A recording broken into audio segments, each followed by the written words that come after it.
Okay, so a while back I did a flow which added and updated items from an Excel spreadsheet to SharePoint, but it didn't delete the values. And I have to say, since then, Flow has changed somewhat. Well, in fact, it's even called Power Automate now. So we were really needing an update so that you can build these solutions now. And this is what we're going to aim for today. I'm breaking this into several videos, so there is going to be the explainer video, which is this one. Then in part 2 we'll go through a pre-built flow, so then we can see exactly how it works, and then we're going to actually build the flow together in video 3 so you can really see in full detail how it's done. Then finally, if you don't actually want to build the solution yourself, I do have the solution files available for download. We have a little community space where you can access those details towards the end of the video. Okay, so here's the problem that we have. We have an Excel data set with various pieces of data which may be additional and may have changed since last time. We have a SharePoint data set with the data from the last load. Some of that data will be unchanged. You don't want to touch that for performance reasons.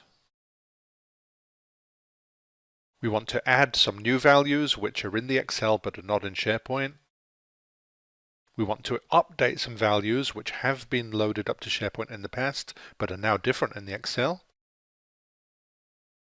And of course we want to delete any values in the SharePoint which are no longer in the Excel because we want a reliable record there.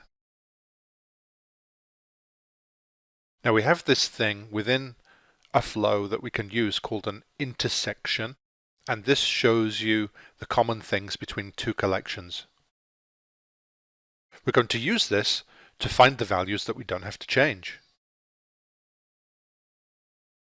First thing we're going to do is go through our SharePoint collection with reference to the intersection, and then anything which isn't in the intersection is going to be an update or a delete, so we're going to remove that from SharePoint.